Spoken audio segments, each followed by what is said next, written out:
The studio lights beamed down brightly as Blake Shelton sauntered onto the set of The View, his cowboy boots echoing slightly against the polished floor. The audience erupted in applause, cheering for the country music superstar, who had come to promote his latest album and share some light-hearted stories about life with Gwen Stefani. Joy Behar, seated at the far end of the panel, adjusted her glasses and flashed a wry smile, already preparing her signature pointed questions. Whoopi Goldberg kicked off the segment with a warm welcome, asking Blake about his recent tour experiences and how he balances fame with family. Blake responded with his trademark charm, cracking jokes that had the co-hosts laughing.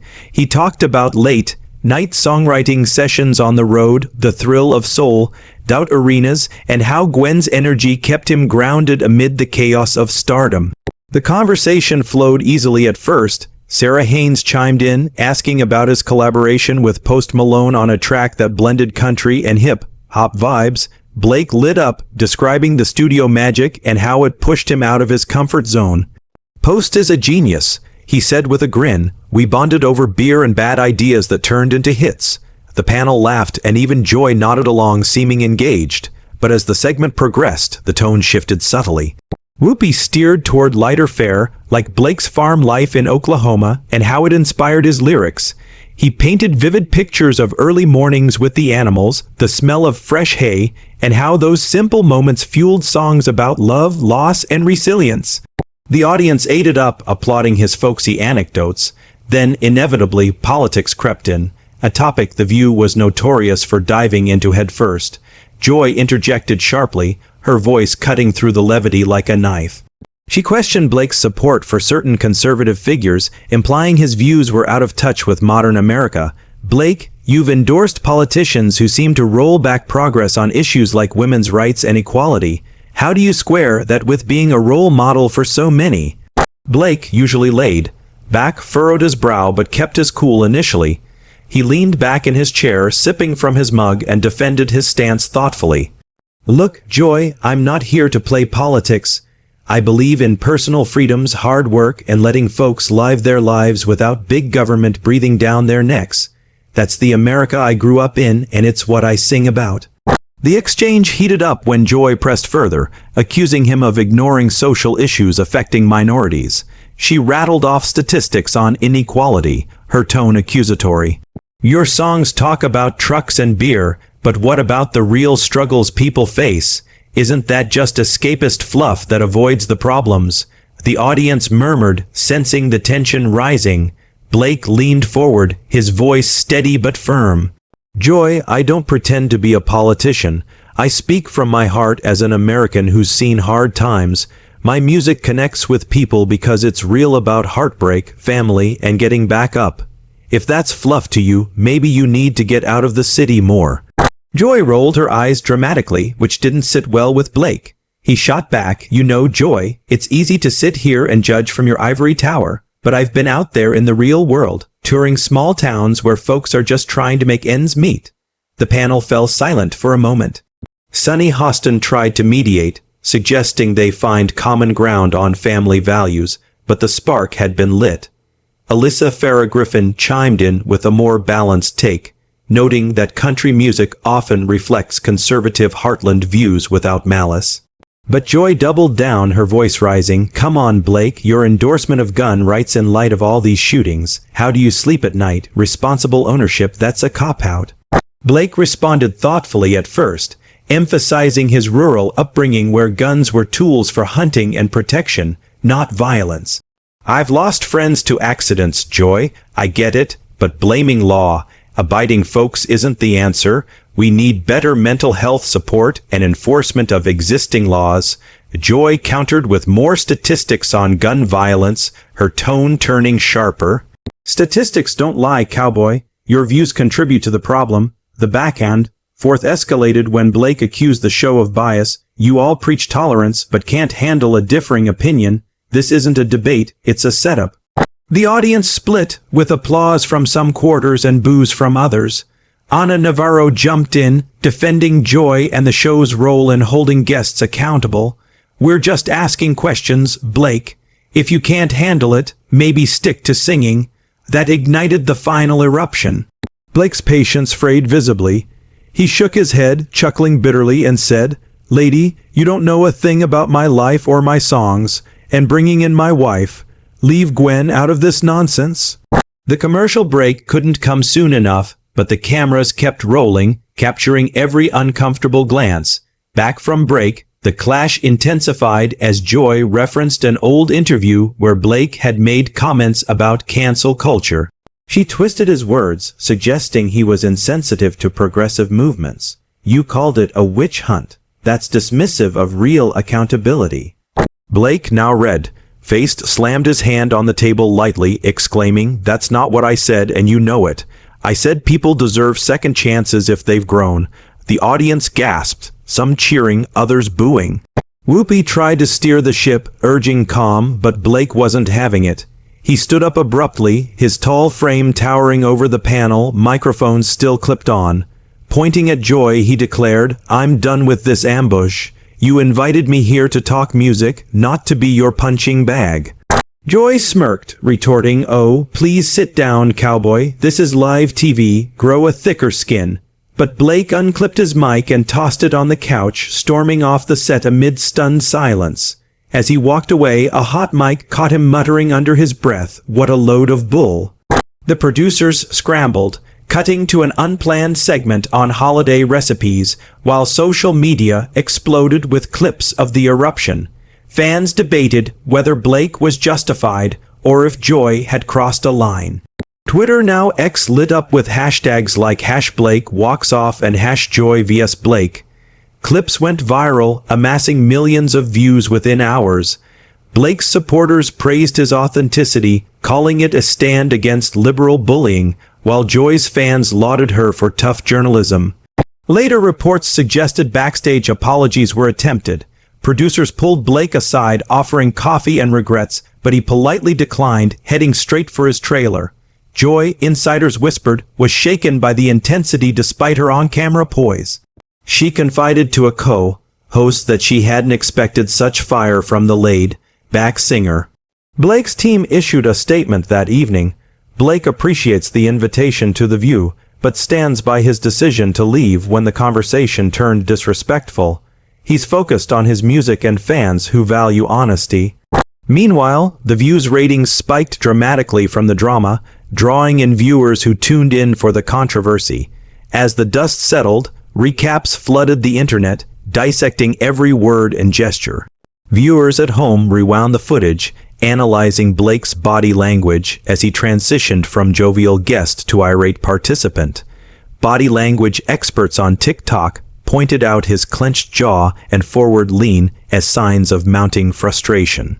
The incident sparked broader discussions on civility in media. Pundits on CNN and Fox weighed in, with some accusing The View of ambushing conservative guests and others defending the panel's right to probe. Blake tweeted cryptically that night, "Fake hospitality ain't my style, back to the farm." It garnered millions of likes and retweets. Gwen Stefani publicly supported her husband, posting a photo of them on the ranch with a caption, "Proud of my man for standing up for what he believes, love you at Blake Shelton." Tabloids speculated on marital strain, but she dismissed rumors in a follow-up interview, saying it only strengthened their bond. The clash became a viral meme, with edits superimposing Blake's face on famous outburst scenes from movies like Network's "I'm Mad as Hell" rant. SNL parodied it weeks later, with a cast member as Blake yelling in an exaggerated drawl and another as Joy quipping back with over-the-top eye rolls. Delving deeper into the aftermath, the brutal clash continued to dominate headlines, fueling debates across talk shows and podcasts. Analysts pointed out how the incident exposed the chasm between coastal elites and heartland values, with Blake representing the latter. Social media users created threads compiling past Joy confrontations, comparing this to her spats with Meghan McCain and other conservatives. Blake elaborated on his side in a follow-up appearance on a friendly podcast. "I felt cornered like a bull in a china shop," he said. "The questions were premeditated to provoke. I went there to talk tunes, not get grilled on policy." Joy, during a solo interview on a late-night show, defended her approach. "I ask the tough questions because viewers deserve honesty. If guests can't handle heat, stay out of the kitchen." The View's co-hosts varied in their responses. Whoopi expressed disappointment in the escalation on the next episode, saying, "We aim for dialogue, not drama." Sunny called for more empathy, noting, "We all have blind spots." Fan reactions polarized further. Country music enthusiasts hailed Blake as a hero, flooding his concerts with signs reading "Blake stands tall." Progressive viewers sided with Joy, accusing Blake of fragility under scrutiny. The video clip amassed over 50 million views on YouTube, spawning reaction videos from influencers like MrBeast-style breakdowns to deep dive essays. Legal experts pondered if defamation suits could arise from the twisted quotes, but none materialized. Instead, merchandise popped up, t-shirts saying "Blake erupts" or "Joy's Ivory Tower," capitalizing on the buzz. Blake's album sales spiked as the publicity drew curious listeners. Streams of his latest singles jumped 30%, according to industry reports. Gwen's involvement added tabloid fodder, but she laughed it off in a magazine profile. "Drama, that's Hollywood, we're solid." Critics reviewed the exchange for gender dynamics, noting how Joy's assertiveness was labeled brutal, while Blake's was erupting. Media studies classes used it as a case study on live TV unpredictability, assigning students to analyze the power dynamics.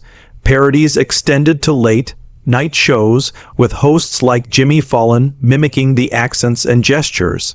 Blake joked about it at the CMA Awards, turning the negative into humor. "Next time I'm on TV, I'm bringing my own mic to throw." Joy referenced it in her stand-up routines, quipping, "I made a cowboy bolt. Now that's power." Clash-inspired songs from indie artists satirizing celebrity feuds, with lyrics like "From Boots to Boots," The View got the scoop. In retrospect, it was a perfect storm of personalities, Blake's folksy directness versus Joy's sharp wit. No public apologies were exchanged, maintaining the intrigue. Reflecting on the buildup, the tensions didn't emerge from nowhere. Producers aimed for a mix of entertainment and edge when booking Blake, knowing his conservative leanings could spark with the liberal panel. His team requested light topics pre-show, but The View thrives on spontaneity. As Blake settled in, the initial banter was amiable, with questions about his voice coaching days and mentoring young artists. Joy waited her turn, then launched into climate change, linking it to Blake's Oklahoma roots affected by tornadoes and droughts. "Your home state's been hit hard. Why support policies that deny the science?" Blake acknowledged the issue but disagreed on solutions, favoring practical over radical changes. "I'm no scientist, Joy, but neither are you. We need balance, not extremes." Joy pressed, calling his views denialist. Laughter from the audience was nervous as Blake retorted, "Celebrities influencing policy without expertise.